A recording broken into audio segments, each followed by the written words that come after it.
सम्मानित जन साथियों जी, सादर विभाग और बाकी जितने साथी लोग छूट गए होंगे सबको सादर से वजहार है।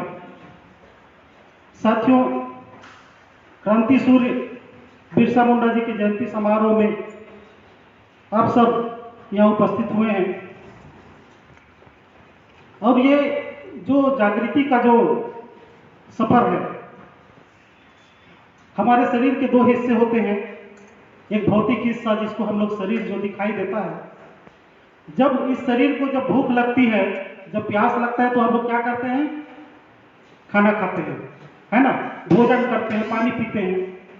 लेकिन इसी शरीर का एक दूसरा हिस्सा भी होता है, सिर के ऊपर मस्तिष्क होता है, दिमाग जो होता है ना, उसको भी खुराक की जरूरत होती है, उसको भी क्या भोजन की जरूरत होती है। तो दिमाग को भोजन, दिमाग को खुराक कहां से मिलता है?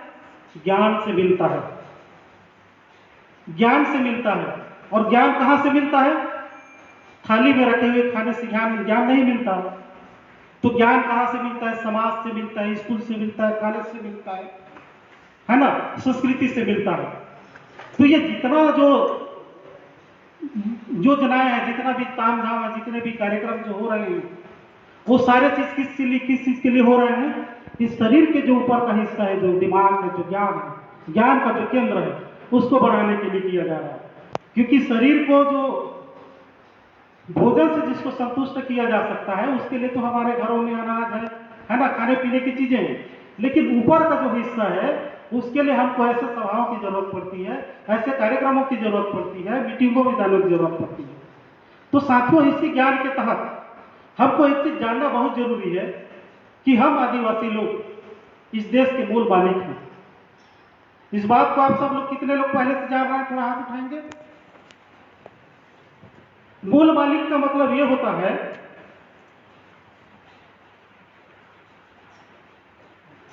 अनेक प्रमाणों से यह बात प्रमाणित हो चुका है कि आदिवासी इस देश के मूल मालिक हैं।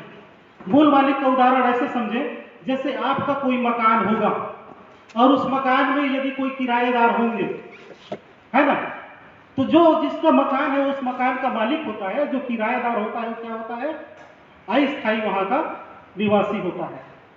तो हम इस देश के मालिक हैं और मालिक होने के बावजूद भी हम देखें तो मालिक जैसा हमें कोई लक्षण दिखाई नहीं देता। किसी को लगता है कि हम मालिक जैसा हमें कोई लक्षण है? मालिक जैसा हमें कोई भी लक्षण दिखाई नहीं देता। जितने भी सड़क बन रहे हैं, जितने भी जो मजदूरी का काम हो रहा है, सारे मजदूरी का काम कौन करते हैं? हमारे आदिवासी मूल निवासी समाज के लोग करते हैं। और जो लोग बाहर से व्यापार करने आए, वो लोग जो व्यापार करते करते हमारे संसाधनों पर, हमारे सत्ता पर काबिज किए, और जो यहाँ का जो ओरिजिनल मालिक हो क्या बन गया? मजदूरों का बाजार बन गया। जैसे एक समय अंग्रेज आए थे यहाँ। अंग्रेज किस कारण से आए थे? किस लिए आए थे? वो व्यापार करने आए थे। और व्यापार करते करते इस देश के क्या बन गए? शासक बन गए। और यहाँ का जो निवासी थे क्या बन गए? उन शासक लोगों के गुलाम बन गए। ठीक वही स्थिति आज भी आदिवासियों के साथ है।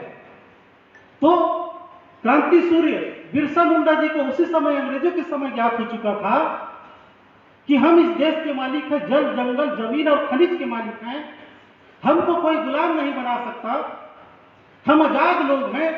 इस बात को लेकर उनका संघर्ष था और मात्र 25 साल की उम्र में उन्होंने अपने जीवन का बलिदान दे दिया।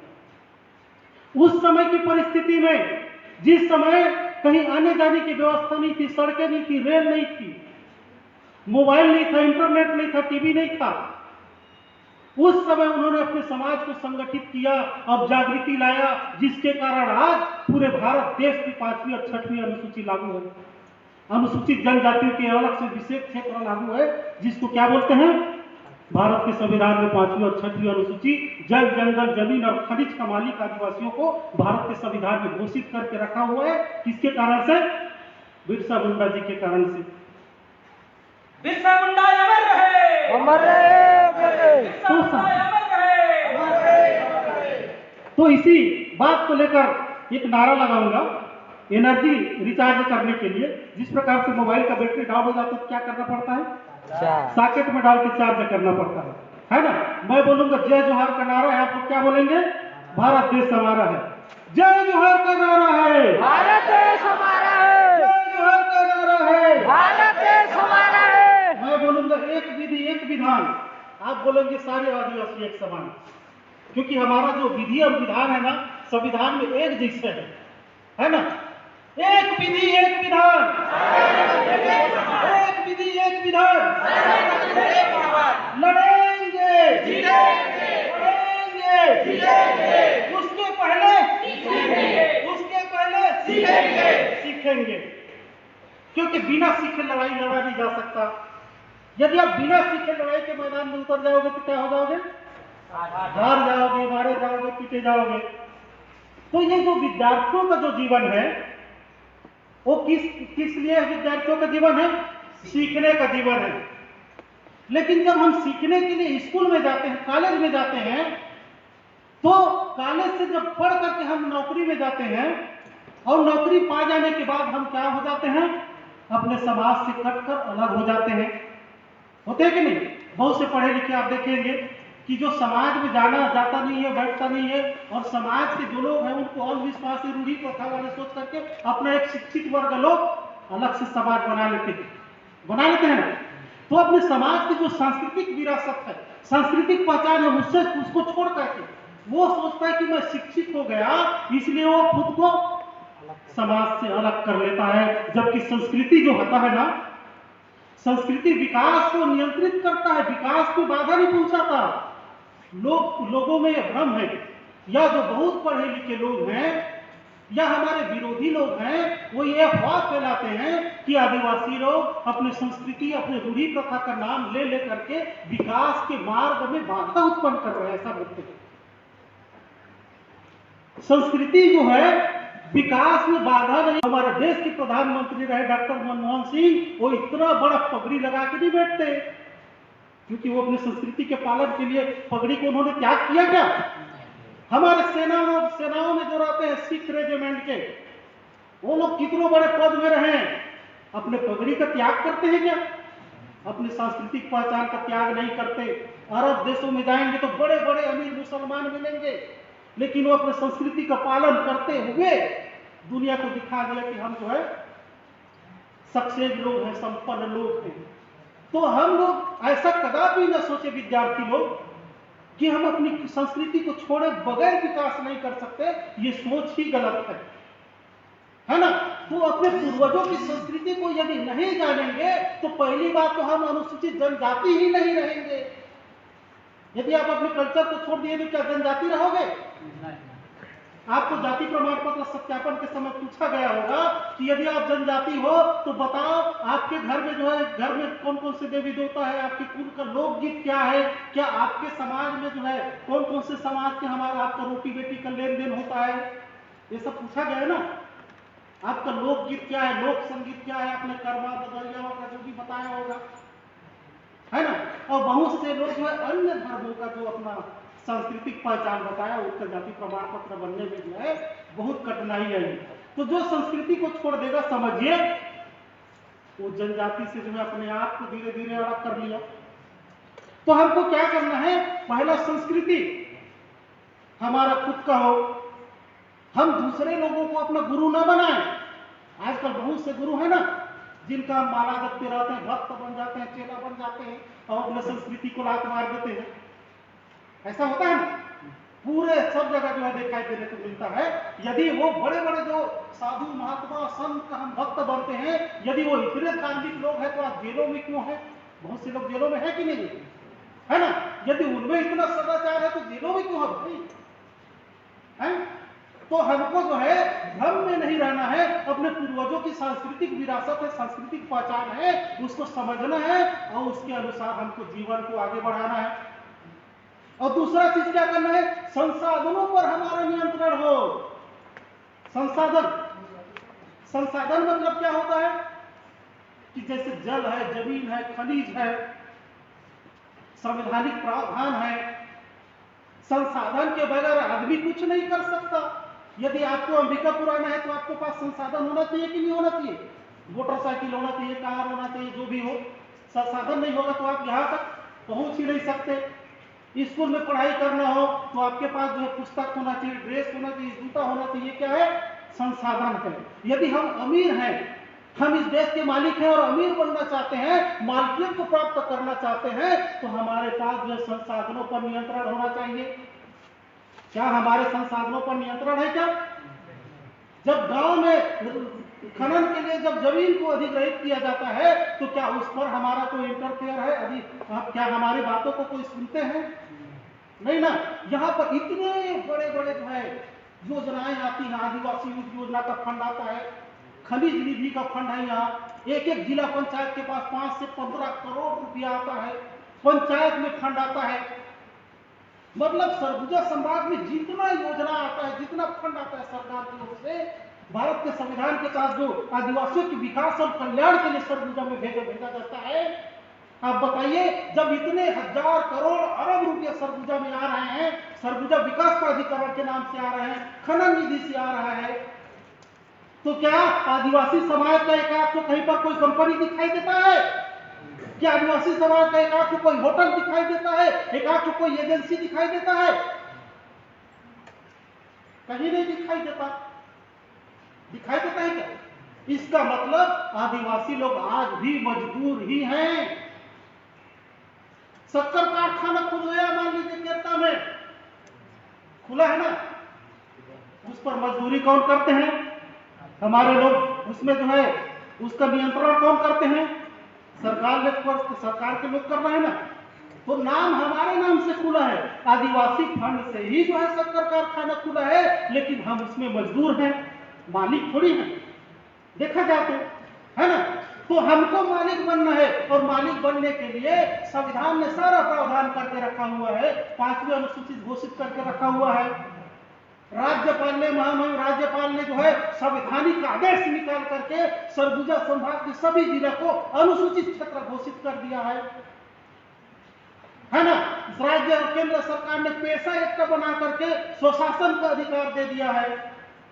मतलब कानूनी तरीके से कुछ भी कमी नहीं है कहीं पर, कानूनी तरीके से कुछ भी कमी नहीं है कहीं पर। सारा प्रावधान हमारे पक्ष में ऑलरेडी बना बुनाया है। उसके लिए याचना नहीं करना है, उसके लिए मांग नहीं करना है, उसके लिए मतलब आवेदन निवेदन नहीं करना है कि हमारे क्षेत्र में 5वीं अनुसूची लागू करो, बिल्कुल नहीं करना है, सब बना बुनाया है। तो करना क्या है? हमको खुद लागू करना पड़ेगा। यदि हमारा खेत है, हम उसमें जोतेंगे नहीं तो क्या फसल होगा? नहीं होगा ना। और हम नेता को चिट्ठी लिखते रहेंगे मंत्री को, भाई हमारा खेत में आप ट्रैक्टर चला दो, हल जलवा दो, मजदूरी कर दो, तो क्या खेती ठीक से होगा? नहीं होगा। तो सरगुजा हमारा है, हमको जो है इसको आगे की ओर ले जाना है। तो आगे की ओर ले जाने के लिए सबसे बड़ी हमारी समस्या क्या है? सबसे बड़ी समस्या है बेरोजगारी की समस्या, आर्थिक समस्या। हम पिछले 10 साल से कोयापुर में सांस्कृतिक संवैधानिक प्रशिक्षण शिविर का आयोजन कर रहे हैं, तो हमको पता चला कि बहुत जागृति तो आई, लेकिन लोगों के पास रोजगार नहीं है, लोग बेरोजगार हैं। तो कोई मल्टी लेवल मार्केटिंग कंपनी से जुड़ गया, तो कोई राजनीतिक पार्टी का झंडा थाम लिया, तो कोई किसी संगठन के बैनर तले चल दिया। आज हम झांक कर देखते हैं तो जागृति तो बहुत आया, लेकिन हमारे पीछे चलने वाले ज्यादा लोग दिखाई नहीं देते हैं। तो समस्या क्या है? समस्या है आर्थिक समस्या। तो इस आर्थिक समस्या का समाधान जो है आप विद्यार्थियों को करना होगा। कैसे करना होगा? जब आप स्कूल जाते हो तो आपके माइंड सेट में बना हुआ रहता है, दिमाग में बना हुआ रहता है कि भाई पढ़ाई लिखाई करने के बाद हमको नौकरी करना है, यही रहता है ना। पढ़ाई लिखाई करने के बाद आपको क्या करना है? नौकरी करना है। बस यही माइंड सेट लेकर के हम पूरा पढ़ाई करते हैं, और नौकरी नहीं मिलता है तो फिर क्या हो जाते हैं? हताश और निराश हो जाते हैं, और बेरोजगारी के दलदल में घुस जाते हैं। तो अब हमको जो है माइंडसेट को बदलना है। अब हम जितने पढ़ने लिखने वाले लोग हैं, अब कदापि नहीं सोच रहे कि हमको नौकरी करना है। तो क्या सोच रहे हैं? हमको यह सोचना है कि हमको पढ़ लिख करके अमीर बनना है, ऐसा सोचना है। क्या सोचना है? नौकरी करना है, ऐसा कदापि नहीं सोचना है। हमको पढ़ लिख करके अमीर बनना है, ऐसा सोचना है। जब अमीर बनना है ऐसा सोचोगे तो अमीर बनते कैसे हैं, बना कैसे जाता है, इसके बारे में आप रिसर्च करना शुरू कर दोगे। अभी आप सोचते हो कि नौकरी करना है, सोचते हो तो कैसे उसकी तैयारी कैसे करते हो? नौकरी के लिए आवेदन कब निकलेगा, कब फॉर्म भराएगा, कैसे पढ़ाई करना पड़ेगा, ये पूरा जीवन खपा देते हो उसी काम में, खपा देते हो ना। लेकिन अमीर बनना है ऐसा माइंडसेट लेकर के चलोगे तो आप जो है परीक्षा की तैयारी नहीं करोगे, बस बल्कि आप जो बड़े बड़े जो संपन्न लोग हैं, धीरू भाई अंबानी है ना, फेसबुक के जो तो मतलब जो है फाउंडर है, चाहे गूगल के जो फाउंडर है, उसके केस स्टडी आप करना शुरू कर दोगे, दुबई के बारे में अध्ययन करना शुरू कर दोगे, सिंगापुर के बारे में अध्ययन करना शुरू कर दोगे, तो जब अध्ययन करोगे तो आपको रास्ता क्लियर होता चला जाएगा, विजन क्लियर होता जाएगा कि अमीर बनते कैसे हैं, वो रास्ता आपको मिलता चला जाएगा। और दोनों में अंतर क्या है? यदि आप जो है 25 साल 30 साल तक पढ़ाई करते हो और कठिन परिश्रम करके यदि आप नौकरी में पा जाते हो, कितनों बड़े पद में रहो, जीवन के आखिरी में जब रिटायरमेंट होंगे ना, तो सिर्फ अपने जीविका को जो है आसान बनाने के लिए कुछ सुविधाएं बस मिल जाएगी, थोड़ा बहुत आपके पास बैंक बैलेंस रहेगा, एक आपको कार रहेगा, एक आपको बिल्डिंग रहेगा, बस उससे ज्यादा कुछ नहीं रहेगा। और आपकी आने वाला पीढ़ी को दोबारा वही नौकरी मिले ऐसा कोई गारंटी है क्या?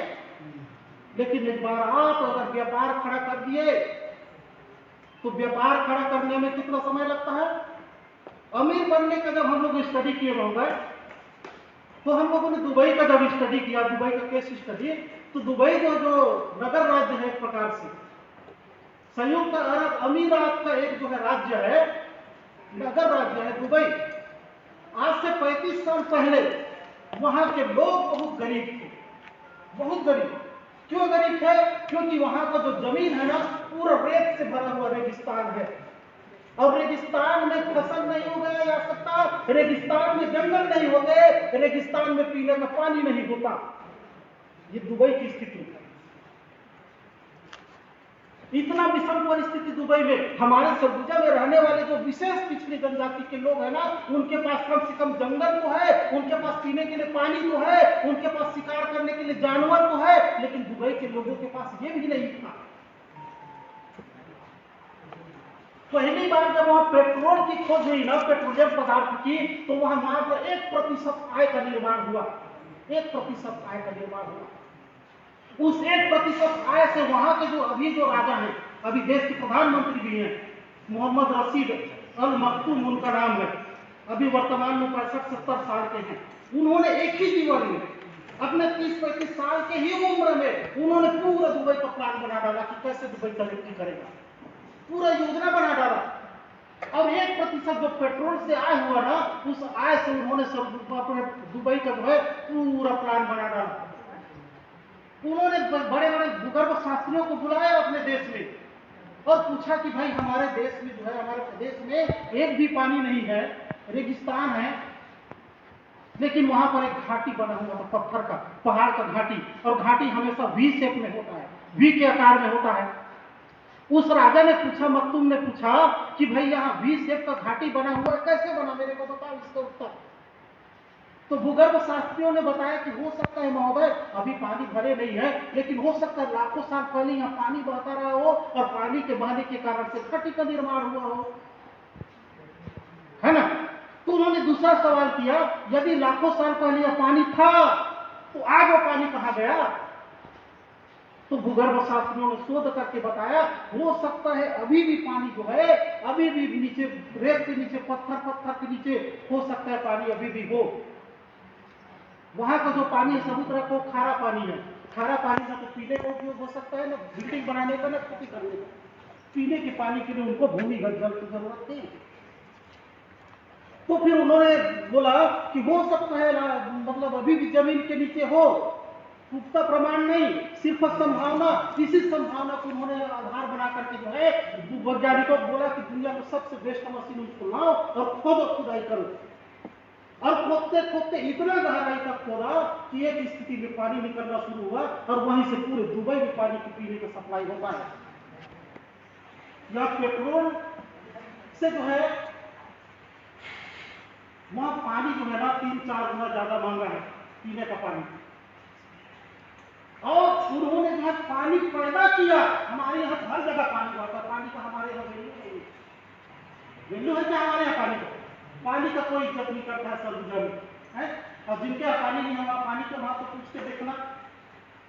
तो उन्होंने खुद पानी पैदा किया और पानी पैदा करने के बाद उन्होंने सोचा मैं दुबई को दुनिया के नक्शे में सबसे अलग दिखता बनाऊंगा, जिसके पास न तो खनिज नहीं था, जिसके पास न तो जमीन नहीं था, जिसके पास न तो जंगल नहीं था, जिसके पास न तो जानवर नहीं था, जिसके पास न तो जनसंख्या नहीं था, वो आदमी जब इतना बड़ा कल्पना कर सकता है कि मैं दुबई को दुनिया के सबसे अलग दिखता ऐसा बनाऊंगा, तो सोच सकता है, तो हम सरगुजा के लोग क्यों नहीं सोच सकते?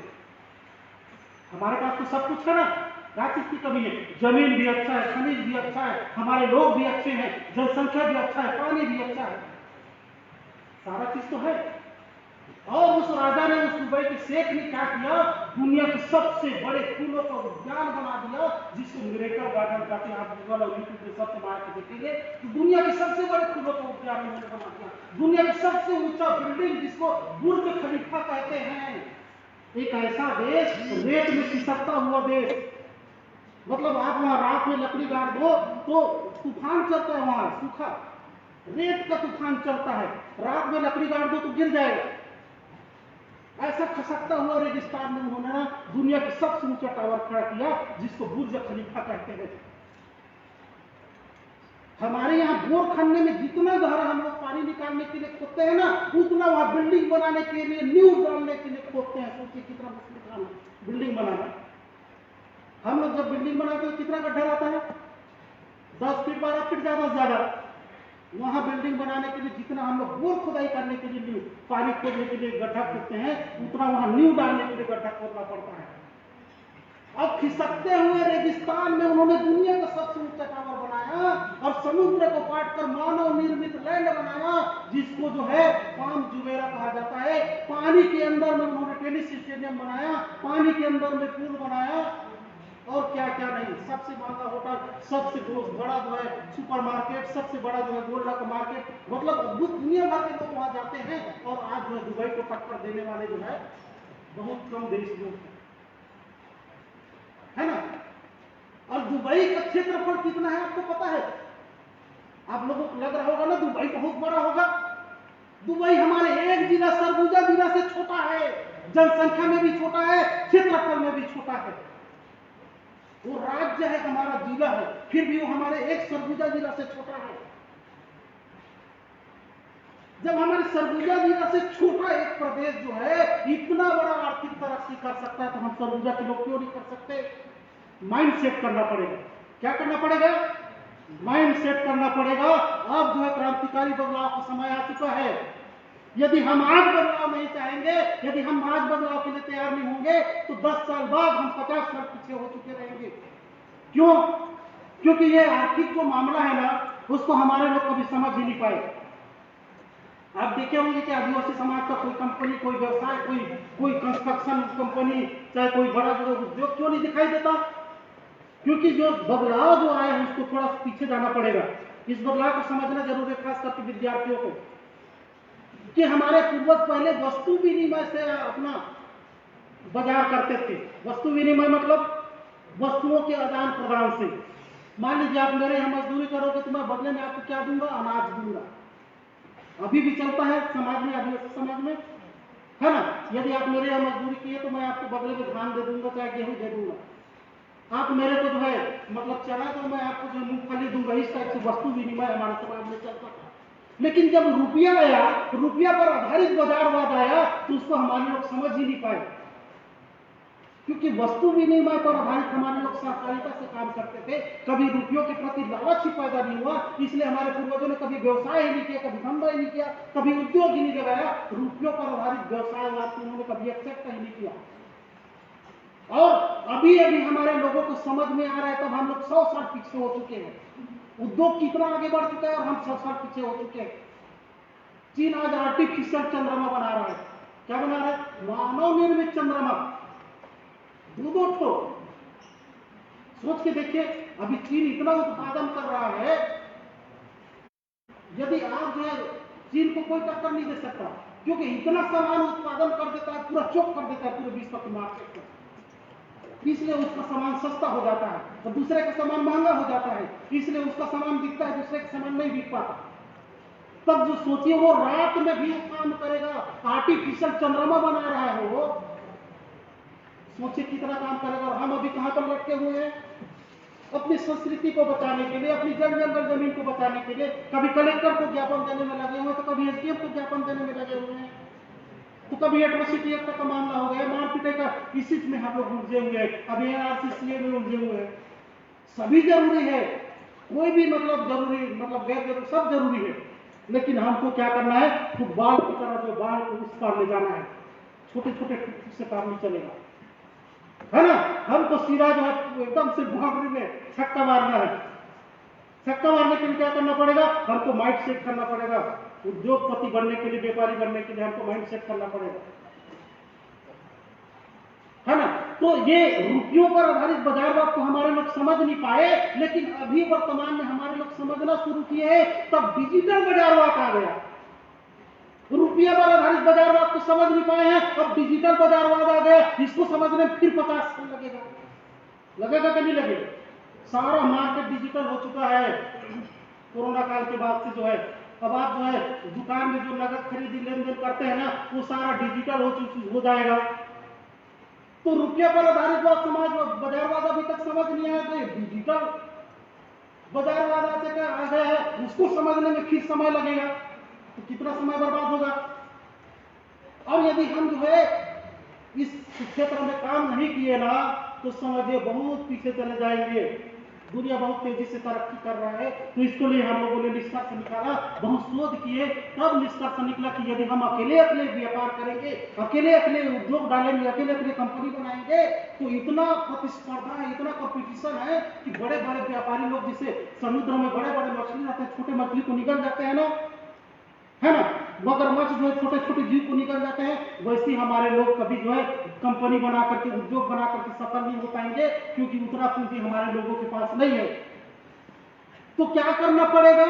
इसके लिए जो है एक नीति बनाया गया, जो पचराज कुंवर में जो है गढ़ अधिवेशन, प्रथम गढ़ अधिवेशन हुआ था। सगा समाज आप लोग उपस्थित नहीं हुए थे, इसलिए मैं बता दूं, समाज के समक्ष जो है एक नीति रखा गया, एक विधान बना कर रखा गया, जिसको पारंपरिक आदिवासी महासभा स्थापना नीति के नाम से चलगली में 9 फरवरी 2020 को लागू किया गया। समाज का नीति बनाना पड़ेगा। संगठन का नीति तो बहुत है, हमारे पास बहुत से संगठन है कि नहीं है, लेकिन समाज का नीति, समाज और संगठन में अंतर होता है। संगठन किसको बोलते हैं? यदि 8, 10 लोग, 15, 20 लोग, 25, 50 लोग मिल करके एक कमेटी बना लेते हैं, उसको क्या बोलते हैं? संगठन बोलते हैं। और समाज किसको बोलते हैं? समाज उसको कहते हैं यदि बच्चे का जन्म हुआ, यदि उसका छुट्टी बड़ी हो गया, तो समाज का सदस्य हो गया, उसको अलग से चंदा काट के उसको सदस्य बनाने की जरूरत नहीं। यदि उसकी मृत्यु हो गया, तो समाज में वो जो है रीति नीति से उसको दफन किया जाएगा, उसको बोला जाता है समाज। और समाज के जो नियम का फॉलो नहीं करता है, उसको सामाजिक दंड, सामाजिक जुर्माना लगाया जाता है। होता है कि नहीं होता है? उसको बोला जाता है समाज। तो ये समाज अभी तक सिर्फ गांव में दिखाई देता है, गांव से ऊपर ब्लॉक और जिला में कोई समाज नहीं है, वहां पर सिर्फ संगठन दिखाई देता है। जिला में और ब्लॉक में आपको समाज दिखाई देता है क्या? वहां पर संगठन दिखाई देता है। तो हमको समाज को मजबूत करना है, और समाज को मजबूत करने के लिए समाज की जो रूढ़ी प्रथा पर आधारित जो विधान है, उसको हमको लिखित रूप में लाना पड़ेगा, ताकि लोग उस पर ज्यादा समय तो नहीं लगे, है ना? लिखित रूप में उसको जो है लागू करना पड़ेगा। जिस प्रकार से भारत को चलाने के लिए भारत के संविधान की जरूरत पड़ी, यदि भारत के संविधान को लिखा नहीं गया रहता तो क्या होता? सब नेता लोग जैसा पाते वैसा करना शुरू कर देते। लिखित रूप में तो किसी का व्यवधान नहीं करता। और संविधान को फिर लागू करने के लिए बहुत से नियम, अधिनियम, दंड विधान बनाया गया, आईपीसी, सीआरपीसी एक्ट बनाया गया। सोच के देखिए, इस देश में यदि संविधान और कानून नहीं होते तो क्या कोई किसी की बात मानता? सब लोग किसी की आडाखा डाल देते, कोई किसी का नहीं सुनता। लोग क्यों डरते हैं? कानून और संविधान से डरते हैं, पुलिस के डंडा से डरते हैं, जेल जाने से डरते हैं। नहीं तो बड़े बड़े बाहुबली हैं जो किसी से डरते नहीं है, वो पुलिस के डंडा से डरते हैं, है ना? तो कानून होने के कारण से देश में क्या है? शांति है। और दूसरा पक्ष क्या है? अर्थव्यवस्था। देश में अर्थव्यवस्था को मजबूत करने के लिए रिजर्व बैंक ऑफ इंडिया बनाया गया है। साथ में जो है सरकार का वित्त मंत्रालय, वित्त विभाग बनाया गया है। यदि वित्त विभाग, वित्त मंत्रालय, इनकम टैक्स विभाग नहीं होता तो क्या देश चलता? नहीं चलता ना। तो ये दो चीज बहुत जरूरी है, यदि परिवार चलाने के लिए हो, चाहे गांव चलाने के लिए हो, या देश चलाने के लिए हो। एक तो उसका संविधान होना चाहिए, और दूसरा जो है उसका अर्थ विधान होना चाहिए। आर्थिक व्यवस्था होना चाहिए। यदि राज्य से कल्पना करिए, राज्य के सारे फंड को, सारा कोष को नील कर दिया जाए कुछ देर के लिए, कल्पना करिए, सोचिए, राज्य के पास फूटी कौड़ी नहीं रहेगा। मान लीजिए 1 रुपया राज्य के पास नहीं रहेगा तो कोई पंच के लिए भी चुनाव नहीं लड़ेगा। पैसे नहीं मिलेगा तो कोई पंच के लिए चुनाव क्यों लड़ेगा? कोई सरपंच के लिए चुनाव नहीं लड़ेगा, पैसा ही नहीं रहेगा तो कोई सरपंच के लिए क्यों नहीं चुनाव लड़ेगा? क्यों लड़ेगा? विधायक सांसद की तो बातें छोड़ दीजिए, कोई लड़बे भी करेगा। कोई चपरासी के लिए वैकेंसी नहीं बढ़े, पैसा ही नहीं मिलेगा तो क्यों कोई चपरासी का नौकरी करेगा? तो बिना अर्थव्यवस्था के कुछ भी नहीं चल सकता, परिवार नहीं चल सकता, गांव नहीं चल सकता, देश नहीं चल सकता। तो ये 2 चीज जरूरी है, एक तो संविधान और दूसरा जो है आर्थिक पहलू, आर्थिक विधान। और हमारे समाज के पास दोनों नहीं है। हमारे समाज के पास क्या नहीं है? समाज का नीति नियम भी नहीं है कि किसी को दंडित कर दिया जाए, और समाज के पास पैसा भी नहीं है जिससे समाज को संचालित किया जाए। है क्या?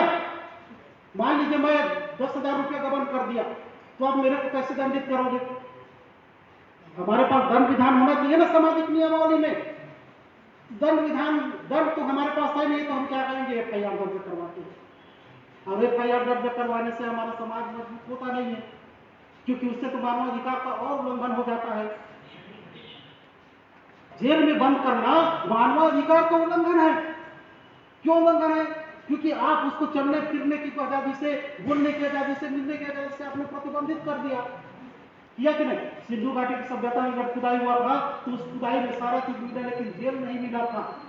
क्यों नहीं मिला था? क्योंकि हमारे समाज के लोगों के पास जो है न्याय करने की योग्यता थी। कोई गलत करता था, गांव के लोग बैठ करके उसको वहीं पर जुर्माना लगा के दंडित करते थे, और नहीं बनता तो फिर उसको जो है अन्य तरीके से जो है उसको जुर्माना देकर के उसको विवाद को निपटारा करते थे। तो इस विवाद निपटारा करने की जो हमारे रूढ़ी गंगा पारंपरिक व्यवस्था है, गांव स्तर पर गांव की व्यवस्था, गढ़ स्तर पर गढ़ की व्यवस्था, और कोर्ट स्तर पर कोर्ट की व्यवस्था, इसको पुनरुद्ध करने के लिए सामाजिक नियमावली बनाया गया, जिसमें अनेक नीति है, जिसमें पारदर्शिता नीति भी है, कोष संग्रहण नीति भी है, उसका व्यय और वितरण बहुत से है। वो टेलीग्राम चैनल कोर्ट ग्रुप का पारंपरिक आदिवासी महासभा टेलीग्राम चैनल है, उसमें सारा डॉक्यूमेंट है।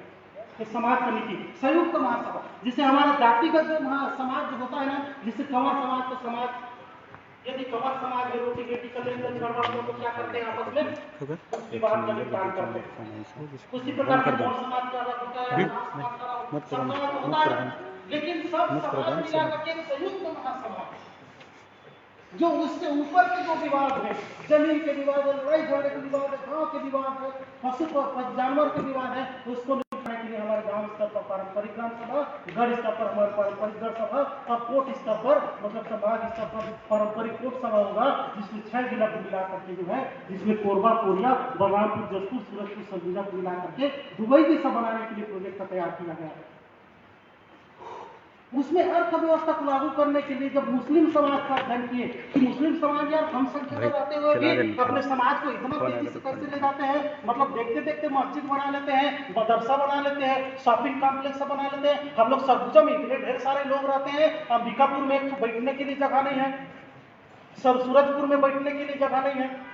सोचने वाली बात है ना, हमारे समाज के बैठने के लिए कुछ नहीं है। चाय भी पीना होना तो हमारे समाज का होटल नहीं मिलेगा अंबिकापुर में, यही स्थिति है। तो मुस्लिम समाज लोग 15-20 लोग रहते हैं, फिर भी मस्जिद कैसे बना लेते हैं? जब इसका अध्ययन किए तो पता चला उनमें जकात होता है, सामाजिक कर होता है, वो अपने आय का 3% समाज को डोनेट करते हैं। वो अपने संस्कृति में, कल्चर में लिख कर रखे हैं, सामाजिक नियम ही बना चुके हैं वो, और उसका पालन करते हैं, जिसके कारण से मुस्लिम समाज अपनी सामुदायिक संपदा का विकास करता है। हमारे पास सामुदायिक संपदा के नाम पर तो कुछ भी नहीं है। गांव में है, ब्लॉक जीरा में क्या कुछ है क्या? ये जो भवन जो दिखाई दे रहा है ना, ये भी हमारे ही पैसा से, आदिवासी योजना के पैसा से बना है ये। लेकिन क्या इस पर हमारा नियंत्रण है? क्या हम इसका जो किसी को किराया दे सकते हैं? क्या इसका पर्ची हम काट सकते हैं? नहीं है ना? तो बहुत बड़ी गड़बड़ी। बरार आज भी जो है आदिवासी समाज में बरार का सिस्टम प्रचलित है। बरार मतलब जो गांव में जब कुछ भी त्योहार होता है, कटोरी त्योहार हो गया, चाहे कर्मा पंडुप हो गया, तो वो लोग घरों घर जो है ना बराबरी से जो है कुछ राशि कलेक्ट करते हैं। मान लीजिए 5-5 रुपये नारियल वगैरह खरीदने के लिए 5-5 रुपये इकट्ठा करना है ना, चाहे 1 किलो चावल इकट्ठा करना है, उसको कहा जाता है बरार। तो ये हमारे पूर्वजों में पहले से बरार सिस्टम चालू था। उस बरार सिस्टम को पुनर्जीवित करने की जरूरत है। अभी डॉक्टर अमरीश मौर्य भी बता रहे थे कि अभी जो है 30-40 साल पहले अभी जो था, अभी जब से जो चुनाव प्रणाली आया है, गांव-गांव में पंच सरपंच की चुनाव आने लगे, तब एक गांव में कई मुखिया पैदा हो गया, मतलब गांव में फूट पड़ गया है। तो उस बरार सिस्टम को जिंदा करना पड़ेगा। तो बरार सिस्टम में 3 प्रकार से बरार लागू किया गया है। पहले 1% जो है प्रतिनिधित्व बरार, मतलब अपनी आय का 1%। मुस्लिम लोग 15% देते हैं, हम लोगों को अपने आय का 1% समाज को देना है। समाज को 1%, 100 में 1%। आदिवासी समाज इतना जो है वो नहीं है कि वो न दे सके। हम जब हमारा घर का जो स्ट्रक्चर है आप देखे होंगे, गांव में जो घर होता है ना, उस गांव वाले लोग क्या करते हैं, भली गरीब रहते हैं लेकिन अपने साथ में गाय भी पालते हैं, कुत्ता भी पालते हैं, मैना भी पालते हैं, तोता भी पालते हैं, पालते हैं कि नहीं पालते हैं? और सबके लिए भोजन का एक हिस्सा निकाल के रखते हैं।